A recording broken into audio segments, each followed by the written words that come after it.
I'm about to go on an interview with Iman Gadzhi, and this guy made $2 million at 19 years old, which is crazy. And Iman's story is freaking amazing. He reached out to me because he was impressed with um, the fact that I just stayed even after having no client for 8 months. One. So, ladies and gentlemen, welcome back to another student interview.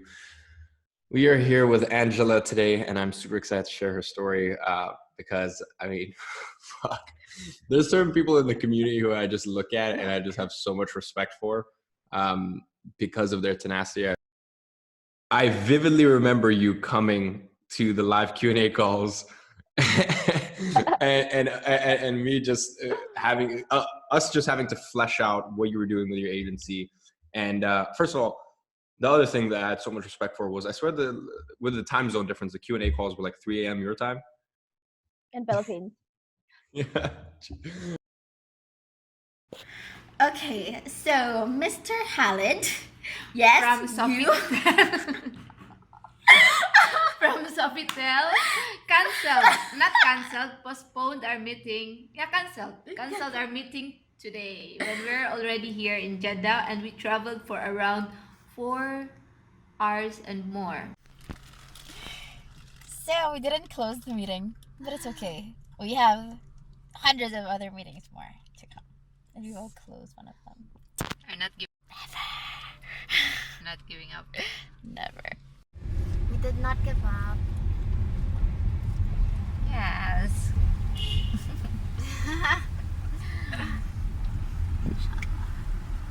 What happened today? We were supposed to get on a meeting with the venue, formerly Sofitel, but now it's a local hotel, which is still a good lead because they're independent. And then that happened. He said he's canceling as I had my contacts on, so I was ready for him. Khalid. Apparently I misspelled his name too. Said Khalid. Yes.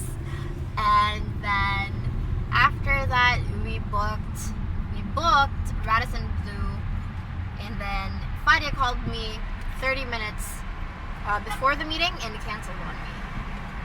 And my heart was crushed. Because I was like, Kasara. my heart was crushed and I felt like crying, but I'm like, no, we're already here. And then we booked another one, which finally we got, which was Ibis Hotel.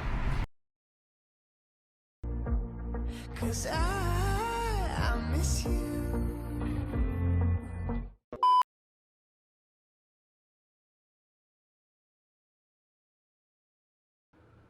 There are going to be two things that could happen to you when you get rejected.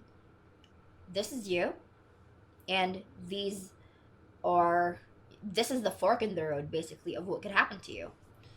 First thing, you could just decide to give up. You could be like, fuck this, I'm never gonna be trying this anymore. I'm never gonna love again. I'm never gonna sell again. I'm never gonna ask that person out ever again because I felt rejected and it didn't feel good and it made me cry and it fucking sucked. So you could just wave the white flag and, give up at that point and vow that you will never ever try again, ever. Or you could go this way and say, you know what?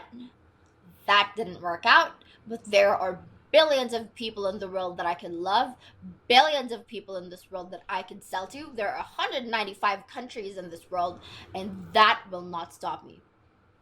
So at that point, you can choose to use your pain as fuel to your fire. That doesn't matter how many times you'll be rejected. It doesn't matter how many people will reject you. You'll keep on pushing. You'll keep on going because you believe that there's something waiting for you. And, the people who get the gold are the ones who don't give up trying to find it. Those are your two options. And even though it sucks at the time, you are in total control of which path you would take. Now, there are about 10 ways that I personally deal with rejection. And guys, I've been I've been trying a lot of shit out since I was 11. I was selling perfumes at 11 years old, selling clothes that I didn't like anymore. I was just putting myself out there from a very early age. And I've had a lot of rejections, like a lot. And it didn't matter whether it was at school, in business, in love, you know, we will always be facing rejection at many areas in our lives. So it's really important that you know how to deal with rejection, because if you don't, then you'll stop and you'll give up, and you wouldn't know what it's like on the other side. And it could be better than you think it would ever be, because that's exactly what happened to me and a lot of other people. So here are 10 ways that you can personally deal with rejection. The first one is to face it head on. Yes, I'm telling you to get rejected as much as you can. And the reason why this is important is, it's like exposure therapy.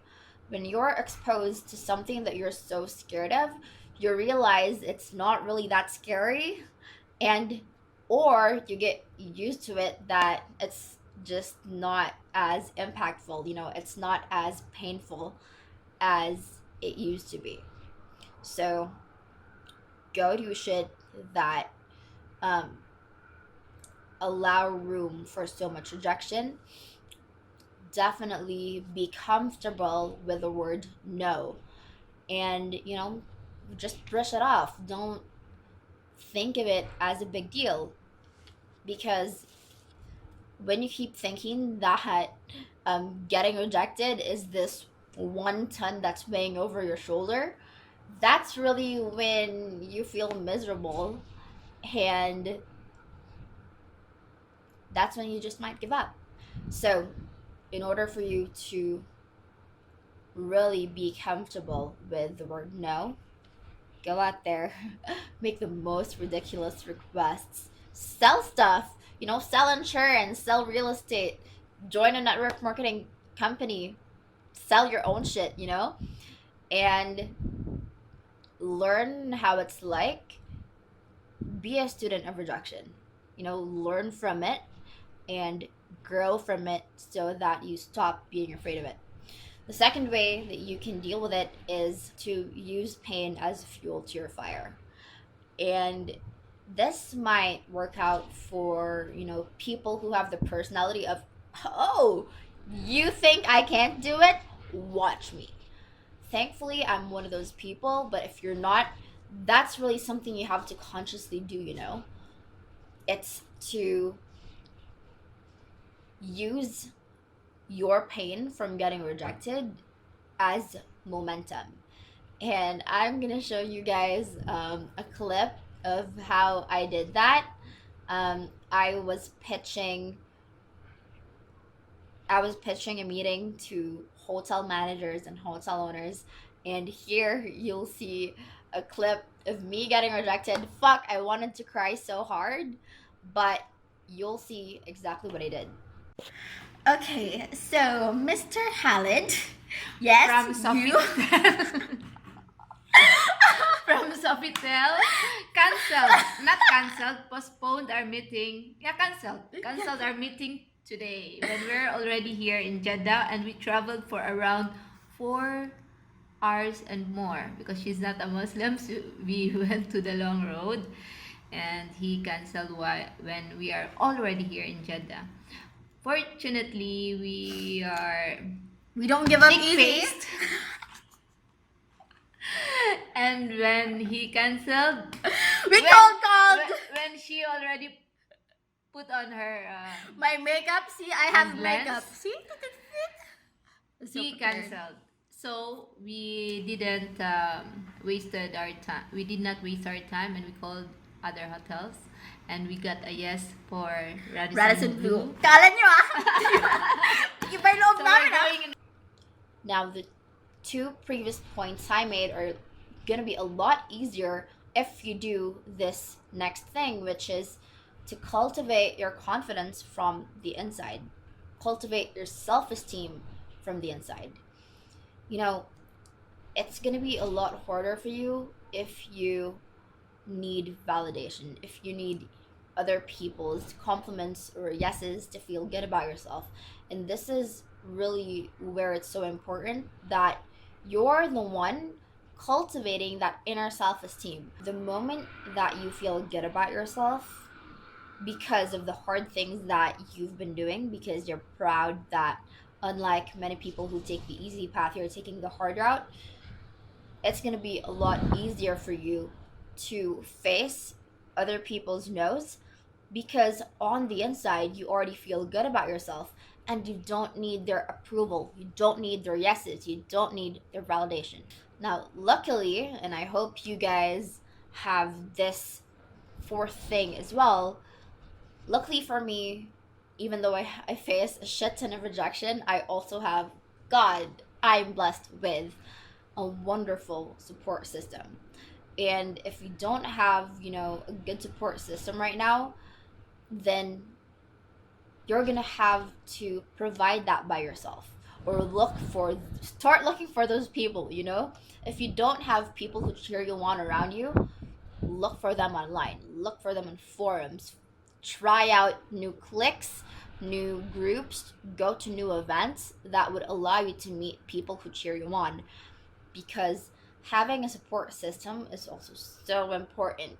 Because when you feel down, like, there are times that I would literally just keep hearing no, I would want to cry, and my mom would just be there to pick me up, and I'd be like, okay, let's give this a try one more time.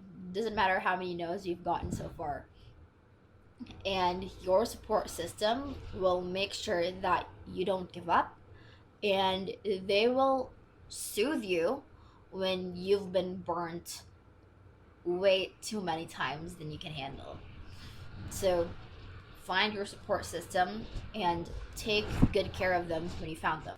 Isn't it funny, like, when you face someone's no, you feel like the world's crashing down sometimes, and sometimes it feels like it's only you who's getting rejected, when in fact that's not the case at all. Every single time that I don't get the outcome that I want, I would always think, like, it's not just me. Come on. Like, the greatest people of our time, Oprah got freaking rejected for being black, for not being the cookie cutter representation of what a journalist should look like. Ellen DeGeneres, she was fucking rejected because she was LGBT. Elon Musk, Elon Musk of Tesla. You have news outlets upon news outlets just calling him an idiot for trying to make his dream into reality. We have a lot of greats that have been rejected all their lives before they were appreciated. Picasso, I think it was Picasso, who did not sell a fucking painting his whole life. And so he was rejected his whole life. He only got the recognition that he must have wanted after his death, which is so ironic. But it shows you, and it helps you, especially when you're there, when you're in that when you're when you're feeling hurt.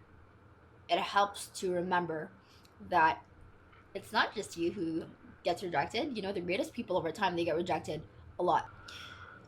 Another thing that I do is every single time I would face a no, I would always remember this mindset.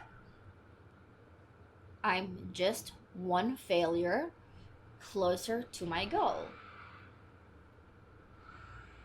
like if I were J.K. Rowling and I already knew that I was gonna be selling a bestseller series, I would just say to myself, I'm only 28 publishers away. I'm only 28 rejections away from publishing the best-selling series of all time.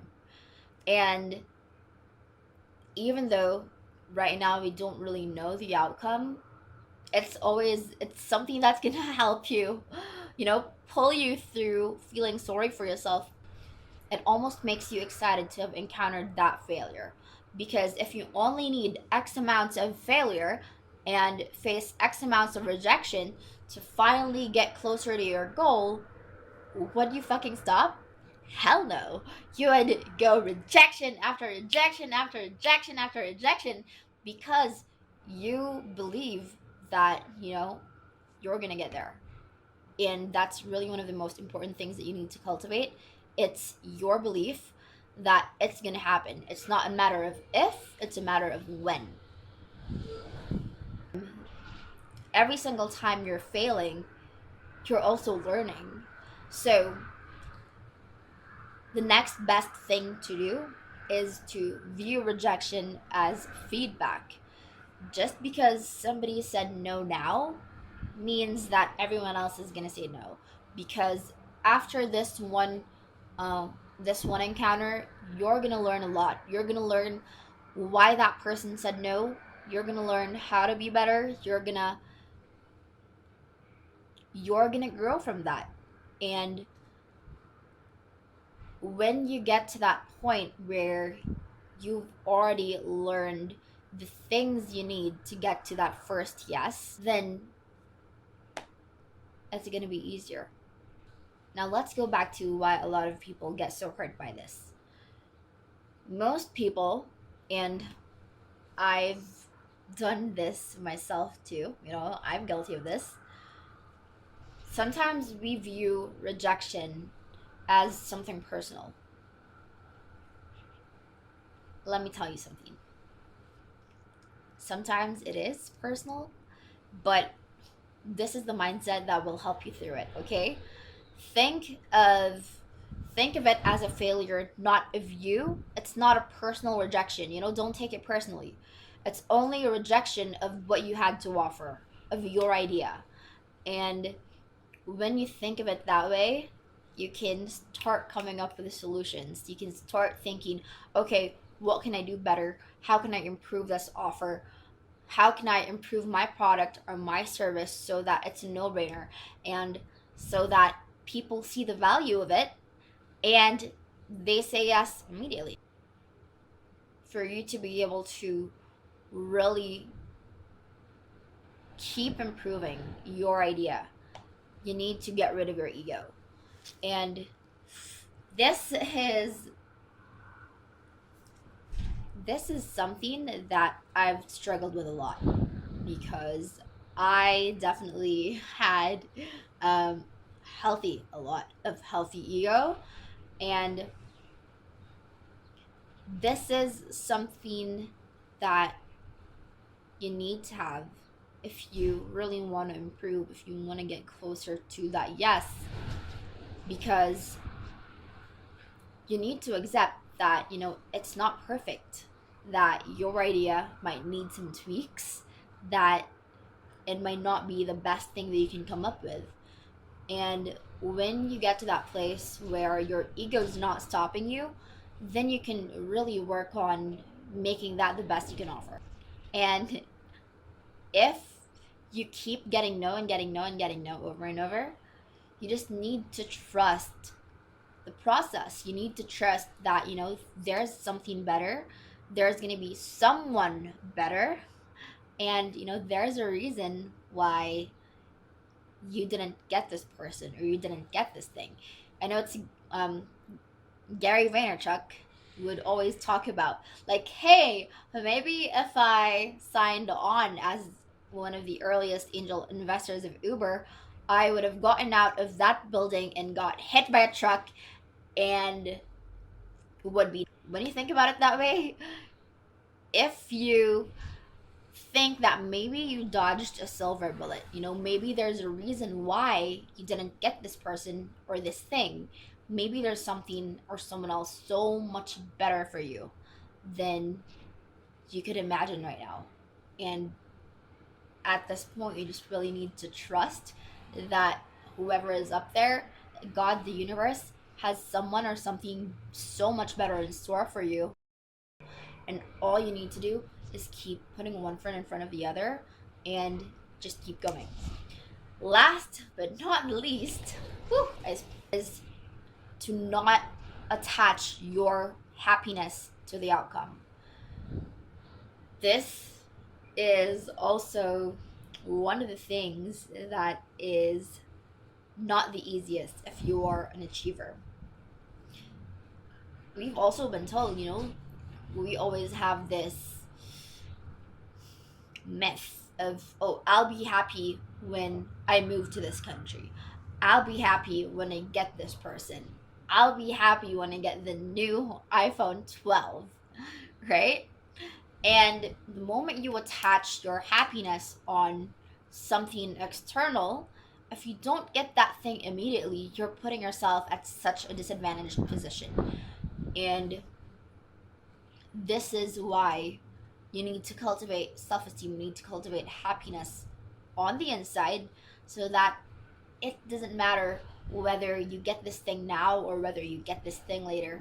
You're happy and you feel good, and you know you don't need this thing. You're not attached to it. Those are the 10 ways that I personally use to deal with rejection. If you have any questions, leave them in the comments below. And I hope this video helped.